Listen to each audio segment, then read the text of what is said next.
All right, to unpack this further, we're now joined by political analyst Khanyi Magubane.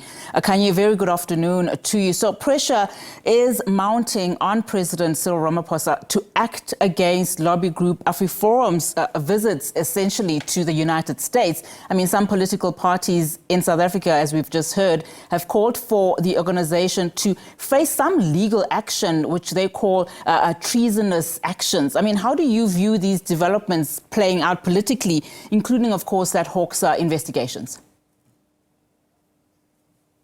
A very good afternoon to you, Onati. I think that the government's handling of this particular issue shows us that perhaps the government is underestimating the far-reaching effects of the current treasonous mission, if I could call it that, of AfriForum and Solidarity. First of all, in terms of just messaging and communicating, the Hawks should have been communicating the investigation of the high treason charges after the president made a national address. I think that this issue was worthy of a national address, pretty much like we used to see during COVID-19, to make an official address of the nation and to say that we are going to be taking action, or we're going to be exploring our options, and then subsequently to that, the Hawks come in to say they are investigating cases of high treason.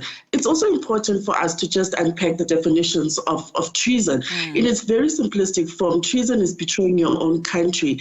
And this is exactly what AfriForum and Solidarity, in my opinion, have done, because they've continued to act, I would say, in bad faith, to take misinformation and spread this campaign. And we have to look at it beyond the surface. You know, this at the heart of this is the issue of Afrikanerdom, or what I would call Afrikaner nationalism, which was really the bedrock and the cornerstone of apartheid, because it's based on the pillars of supremacy. It's based on the pillars of taking the Afrikaner race and keeping it pure and keeping it ahead of other races. And this is the direct threat that they are facing now. It's a much bigger, I would say, it's a much bigger story than Bila Act or, you know, the land issue, but it's about threatening the supremacy of Afrikanerdom, which they enjoyed for many years before 1994.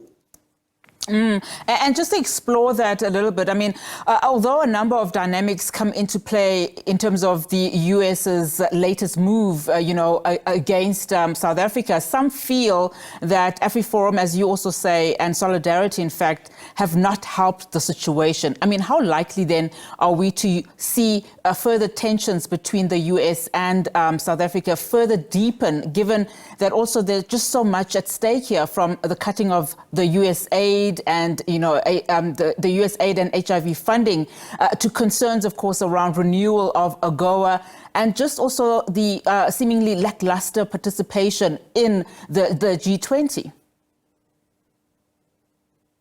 I think that the U.S. has really done itself in by not engaging the government directly as their contemporaries. AfriForum and Solidarity are not on the level of diplomatic representatives of the country. The White House had a responsibility, even after the first mission, which was as early as August last year, when Donald Trump was still on his elective campaign trail. That's the first time that we saw them moving to Washington, Solidarity and AfriForum, and engaging Donald Trump. And we must see this as part of a global network of supremacist organizations that they are a part of. In America, they exist as well, and they give rise to the Make America Great movement. In South Africa, it's represented by what we used to call back in the day the Verkramptes. The Afrikaner identity within itself was divided between the Verkramptes and the Verlichters, and the Verkramptes were the conservatives, and this is where the Solidarities and AfriForums fit in, and they are the ones who are really trying to overthrow our own country, where South Africa now has to take instructions from the White House based on these two organizations. So America itself has really acted in bad faith in taking these two organizations and elevating them to the status of a foreign minister or an official representative of the country. And there's still so much anticipation and questions around what he's likely to say when he addresses Congress today. Of course, we know that address is very much domestically focused, in those affairs.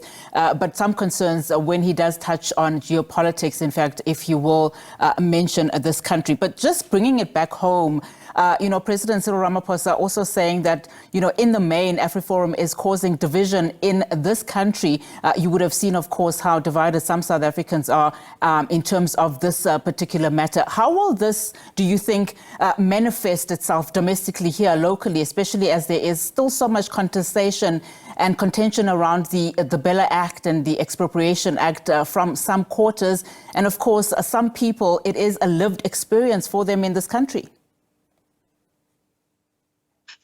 Unity, the most important thing that we need to realize here is that when people have enjoyed a position of supremacy, when they have to be equal to others, to them it almost feels as a demotion of their identity. So what's happening in the country now is that South Africans have woken up to the fact that unless we stick together and we present a united front, we're going to end up with a situation where our history is rewritten and our history is manipulated. We should never forget that South Africa comes from a very dark past. Apartheid was no joke. For all intensive purposes, history has to continue being retold. So we are clear that we cannot go back to a past where the minority are dominating the majority. As South Africa tries to chart its way and makes it a better life for all, or as it tries to live out what the Constitution says, that all are equal before the law, this is where the biggest contention comes in.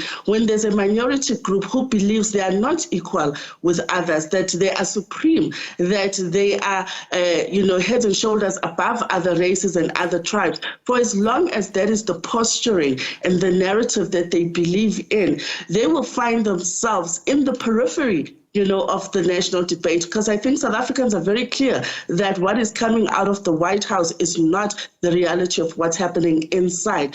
The president of Cyril Ramaphosa and the government of national unity needs to stand on its 2 feet and be strong about this. If the U.S. government refuses to engage South Africa, then so be it. I don't think this is the time for us to cower back on the back of these visits and this treasonous mission of AfriForum-Solidarity.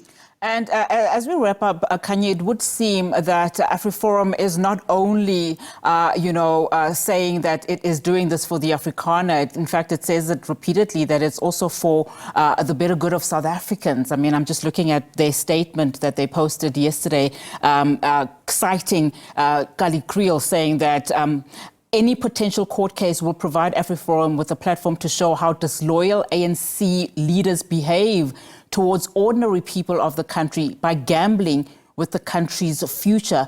I mean, obviously, they are now positioning themselves to say that they are speaking for the voice of the better part of South Africans. Well, it's a cop-out, if I can just put it clearly. It's a cop-out.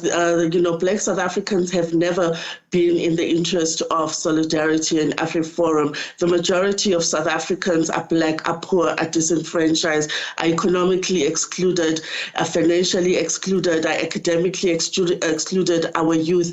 The well-being of South Africans is really and truly not at the heart of the interest of this treasonous mission. That is just, a red herring to distract us from the true and the root issues of Afrikaner or a minority group, because not even all Afrikaners. Now, we must remember Afrikaners themselves are divided at this particular time. There are those who are calling for national unity and for solidarity and AfriForum to stop this mission, and there are those who are supporting them. And once again, it shows that even within the Afrikaner identity, there's no unity. And this is why I think it's very important for South Africans to take a very clear stand to say we will not be bullied, number one, by these two organizations, but number two, by another country. President Cyril Ramaphosa needs to show decisive leadership. And so far, he hasn't really done very well because he hasn't taken these issues and given them the importance that they should. As I indicated in the beginning of my response, we should have had one or two or a number of national addresses from the president already on this particular issue. Especially because there's just so much concern around how further damage will be caused in this particular matter. But Khanyi, thank you so much for your insights. Political analyst Khanyi Magubane weighing in there on that particular story.